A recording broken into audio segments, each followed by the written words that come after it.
Can't wait to unwrap you. Fuck, is it race gas? I don't know what race gas smells like.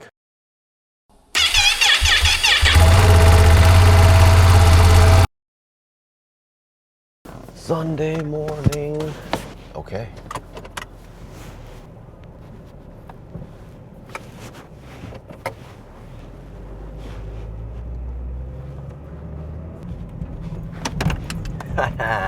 So it's April 12th, 2025, and it's 8:45 in the morning. I'm actually really excited today because it's a Sunday. Not just because it's a Sunday. The first time in a while I'm excited to go to work.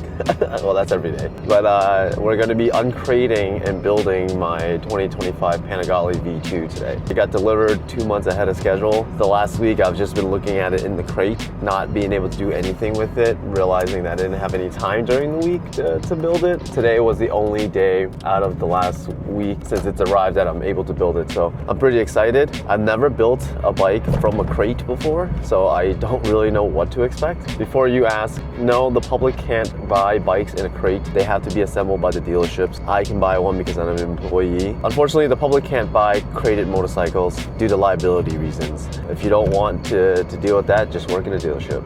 I haven't seen the bike in person at all, and I'm pretty excited to take the covers off of it. I was able to peel back the covers just to take a little peek, and it's pretty exciting. I never thought I would be able to say I'm gonna go build my Ducati today. Stay tuned for the adventures, man.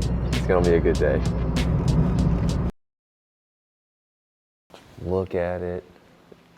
Perfect. Can't wait to unwrap you. So no further ado, I'm gonna just get right to it. I'm just gonna uncrate this thing and then get it set up. So it's gonna be exciting.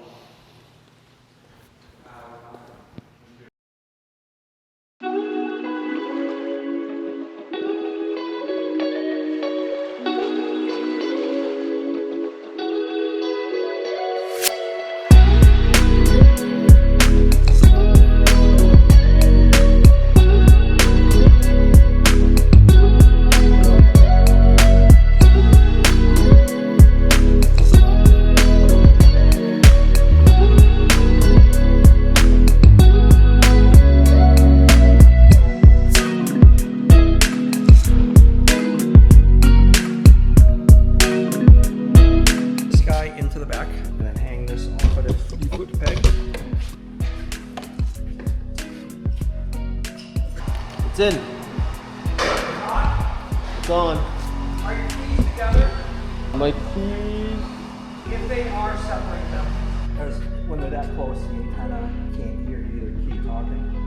Key on, please. Oh, you want me to turn it on? Key on, please. It's on. Alright, I say 3 ECU updates. 3 updates. Did I call it or what? Do you want me to shut the bike off? No. Oh, so I'm going to use the other key then? Yeah. Okay. Gas cap, yeah. Yeah, you shut that thing off in the middle of an update, turn those big expensive boxes into bricks. Really? You should have told me because I was about to yank the key out. Otes. Can you ride that thing home today? No.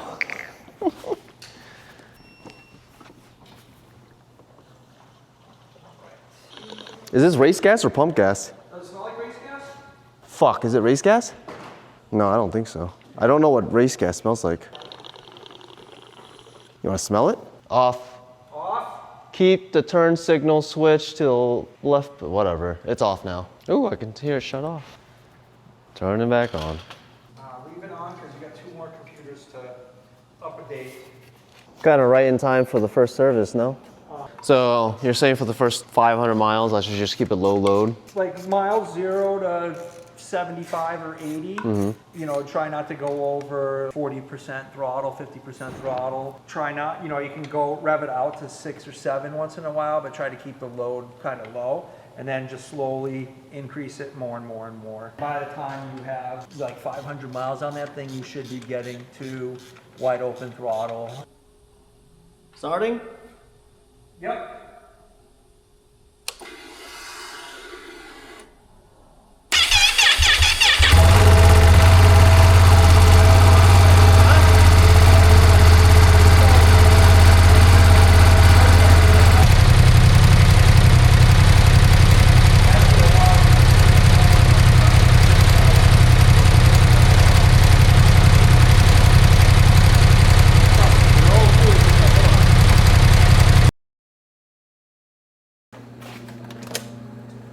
Welcome back.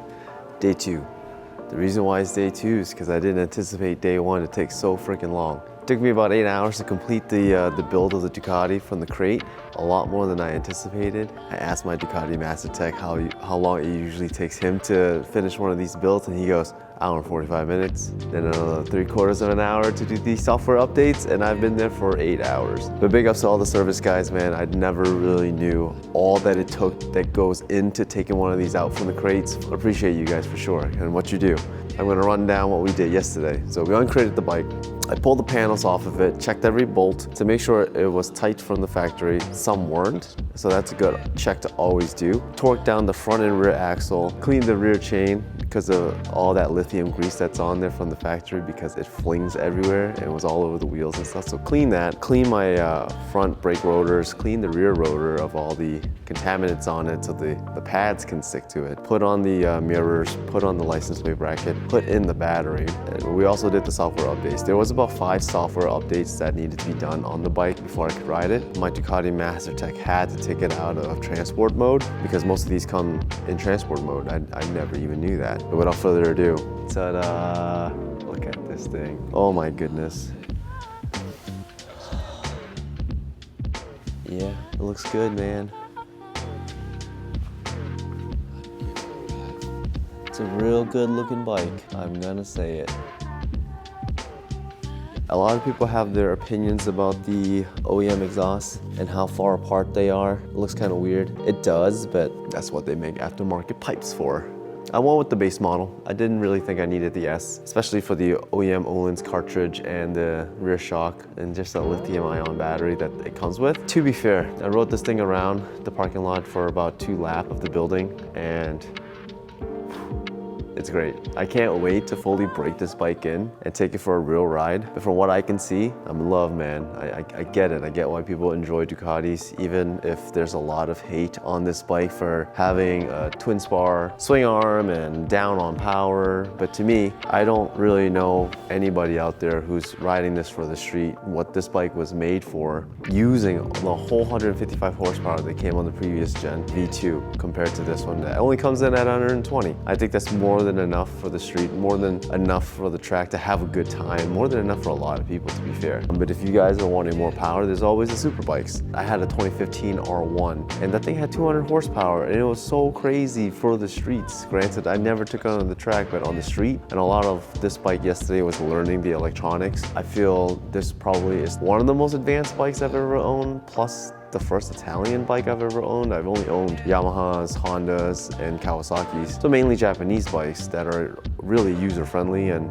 you know, they have all the electronic aids and what have you. Most bikes these days have it, but this one was just something new. It's on a different level and I'm trying to wrap my head around it, all the while just looking at it because I think it's just still, it's a gorgeous looking bike, you know? In my opinion, and for whatever that's worth, which is not a lot these days, I still like it. It's still a good looking bike. I don't know. Give me your thoughts. If you like it, if you don't like it, what would you change about it? I mean, I've read everything online from everybody as much as I could muster on this one. Finally glad that it's here, that it's built, that it's ready to ride. Without further ado, I think I'm just gonna give it a nice quick startup and let you guys listen to it for a little bit.